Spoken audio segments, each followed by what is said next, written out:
Hey guys, this is Holland with Wolverine.com, and we're back with 5 things we learned in the month of February. Before we talk about those things, I want to remind you guys to subscribe to the Wolverine.com today for just $29.99 through August 31st. That gets you premium insider recruiting information, team information, basketball recruiting, and a great message board community over on the Fort. Sign up today for just $29.99 through August 31st. That gets you access through spring football, unofficial visits, official visits, and so much more over at thewolverine.com today. All right, guys, let's talk about 5 things we learned in the month of February. Now, this seems like forever ago, but it did happen in February. And that's National Signing Day. We learned that Michigan had a late addition in Cameron BRANDT, who flipped from Stanford to on February 1st. National Signing Day, the late period. Cameron BRANDT, 3-star defensive lineman out of Sierra Canyon in California, committed to Stanford in the fall. Of course, Stanford parted ways with longtime head coach David Shaw. He elected not to sign during the early period, and that allowed Michigan to really make a run. Michigan defensive line coach Mike Elston pushed for him. BRANDT made an official visit, basically gave Michigan a silent commitment, and then signed with the Wolverines during the late period. Now, BRANDT is ranked as the number 46 defensive lineman and number 407 overall prospect nationally, but he is a really intriguing target at 6'4", 260. I think he can play more of the Chris Jenkins role and add some really good weight to his frame, but Michigan did recruit him as a bigger edge, as a bit of a replacement for Collins and Chimpong, who, of course, flipped from Michigan to Miami late in the cycle. So we'll see how Cameron BRANDT pans out at Michigan, but he's certainly an interesting late add and was the only addition to the 2023 recruiting class during the late signing period. On National Signing Day, we also learned, the second thing we learned was Michigan missed out on Nicholas Harbaugh. So sad. We will never talk about Nicholas Harbaugh again. I know some of our viewers are in shambles and don't know what to do with their lives now that Nicholas Harbaugh is officially not a Michigan Wolverine. Again, Harbaugh signing with South Carolina during the late period. Look, it's a tough loss for Michigan considering how much they poured into this recruitment, how many resources they used in recruiting Harbaugh, how much time they spent recruiting this kid for multiple years, and us writing over and over that his dad worked for NASA and that academics were extremely important, only for NIL to become a really big factor in this recruitment and track to kind of overtake the football side of things as well. While South Carolina doesn't have the greatest track program, it does offer more of a favorable climate for year-round running. And now I say it's not a huge loss from I'm saying that from the perspective of we don't know if Harbaugh is going to be a full-time football player. His goal is also to be an Olympian. I mean, he takes track just as seriously, if not more serious, than football. On top of that, I thought he was a potential first-day NFL draft pick as a pass rusher, but Harbaugh doesn't want to play on the defensive side of the ball. He wants to play on offense, and I think he's a little limited there. He's still a very, very rough project as a wide receiver or a tight end. So, we all wish Harbaugh the best. It was a pleasure covering him. He's a great kid still. I still enjoyed all my times covering him.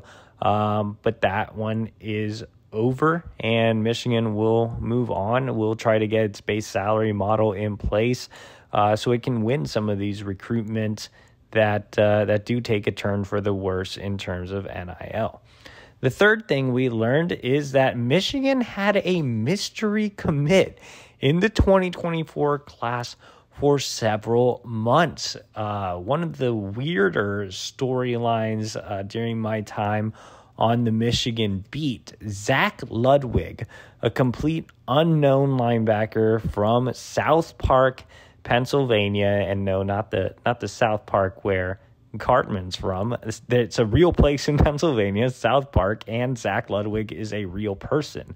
Ludwig was not active on Twitter at all. He announced on Instagram back in the fall that he was committed to Michigan, but nobody really knew he existed, and so the commitment went completely under the radar. Nobody reported on it.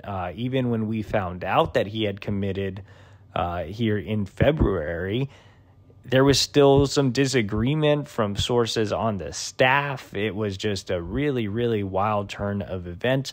When you also pull up Zach Ludwig's film, it doesn't exactly scream Division I player, let alone player at Michigan. So this is very much a big project take. It should be noted that Ludwig is related to Michigan strength and conditioning coach Ben Herbert, which I'm sure definitely helped in this evaluation.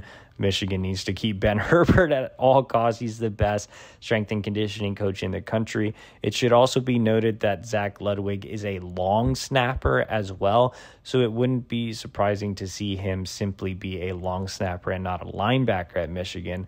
But either way, he is a scholarship take. He is officially part of the 2023 recruiting class, and On3 recently ranked him as a 3-star prospect. So we are very, very interested in getting some eyes on Zach Ludwig and getting a true evaluation of the most mysterious man in the class. Moving on from an unknown to a very known prospect, the fourth thing we learned in February is that Michigan closed with legacy recruit Jacob ODEN. Now, ODEN should be very familiar to Michigan fans. His father, Rod, played for the Wolverines in the 90s as a walk-on fullback. ODEN has been on the Michigan recruiting board for several years, 4-star defensive back out of Harper Woods. ODEN originally was looking to maybe make a commitment after his official visits, potentially in the summer. He moved up his decision timeline and went ahead and pulled the trigger and sided with the Wolverines in ODEN. Michigan is getting one of the safest prospects in the entire country. You know what you're getting in Jacob ODEN. All 4 major recruiting services have him ranked between 150 and 200.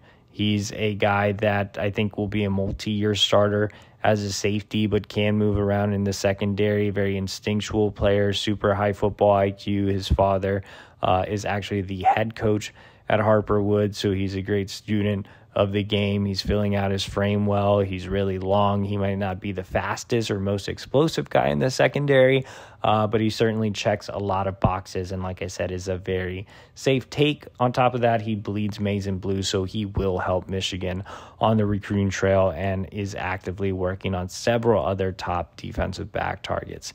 The last thing we learned in February is Michigan landed its second commit in the 2025 recruiting class. So Michigan, off to a hot start in 2025, now holds 2 commitments, both from the Southeast. The first was obviously top 100 defensive back Chris Ewald. This time around, Michigan was able to land a commitment from Georgia linebacker Mantrez Walker out of Powerhouse Buford, a true Mike linebacker at 5'11", 215 pounds. So he is on the shorter side. It'll be interested to see if he gets any taller over the next couple of years, but he is a playmaker in the middle for one of the best programs in the Peach State. He picked Michigan over early offers from Arkansas, South Carolina, Ohio State, Penn State, and many others. So he's a legitimate prospect, a guy that's super intriguing early on. And he was just really impressed with what Michigan's done on the field the last couple of years. Jesse Minter, Michigan's defensive coordinator, has had success recruiting Georgia in the past. He was actually the Sun Belt Recruiter of the Year when he was down at Georgia State, and he played a big role in landing Mantrez Walker this early.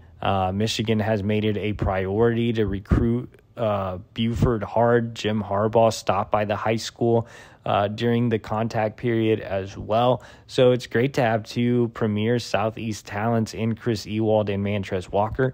Obviously, there's a long way to go when it comes to 2025 recruits, so there are a lot of question marks on whether either of these guys will actually sign with the Wolverines. But getting their verbal commitments this early is definitely a positive, and you just have to let the rest of the pieces fall into place. But Mantrez Walker, another quality land in the 2025 recruiting class. All right, guys, that's 5 things we learned about Michigan recruiting in February. For more Michigan recruiting information, make sure to subscribe to the Wolverine.com today for just $29.99 until August 31st. Like this video and subscribe to our YouTube channel.